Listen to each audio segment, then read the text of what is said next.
Amesema hayo akiwa kwenye warsha iliyoandaliwa na shirika la maendeleo la Act Alliance Tanzania Forum kwa lengo la kuwajengea uwezo wadau kutoka mashirika washirika juu ya kuwahudumia watu wanaokumbana na changamoto ya afya ya akili iliyofanyika katika jiji la Arusha, ambapo amesema kuwa changamoto ya afya ya akili inazidi kuongezeka kutokana na ukatili na wimbi la majanga ya asili yanayotokea katika jamii.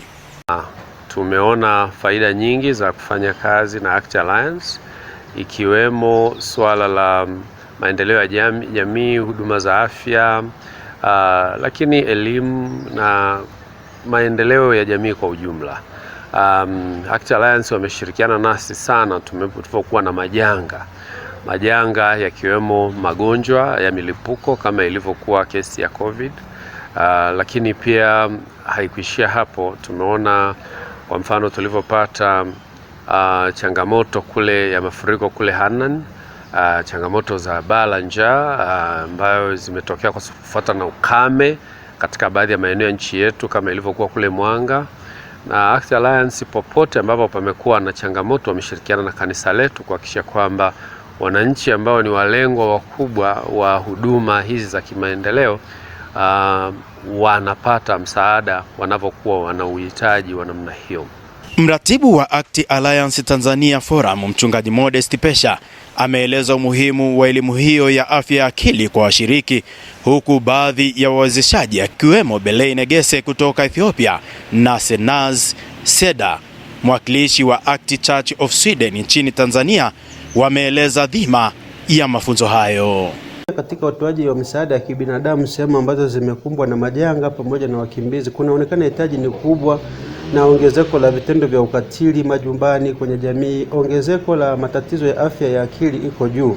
Ukiachilia jamii na sisi wenyewe kama watumishi watendakazi, na sisi pia kuna namna ambavyo wakati unahudumia wengine unajikuta na wewe mwenyewe unaingia katika taharuki.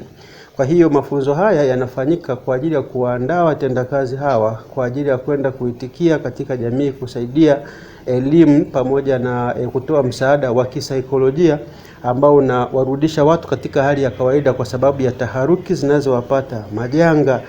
This particular training will help the participants to identify community members that requires mental health and psychosocial support, and to enable them to provide the best care and service to their communities. So that is a major objective of this kind of training. MHPSS and PFA is a very important element to the work that we do for both humanitarian work and development work, being there for the communities as an immediate response to crisis and also helping them in the journey of recovery and building resilient communities. Baadhi ya washiriki akiwemo Mese Kawala, Godilize Moshi na Kellen Machibia wameeleza namna ambavyo elimu hiyo watapeleka kwa jamii na iweze kuwafikia jamii nzima. Sisi kama NCA tunafanya miradi mbalimbali kama nilivyosema, kugusa jamii moja kwa moja.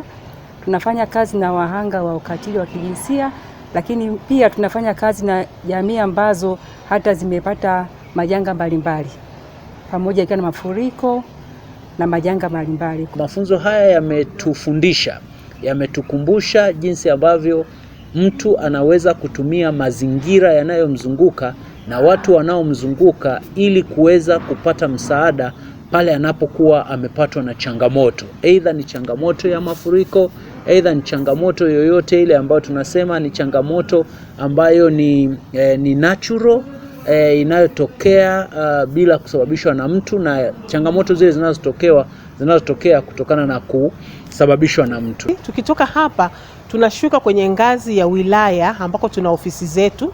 Pia tunaenda kuwafundisha wafanyakazi wenzetu, na hao wafanyakazi wenzetu pia watashuka chini kwenye ngazi ya kijiji, wataweza pia kwenda kuwafundisha wale ambao tunafanya nao kazi, ili kusudi kazi ianze kufanyika kwa wepesi na kwa lengo moja ambalo hapa tumejifunza, lakini itasambaa elimu hiyo kwa wenzetu.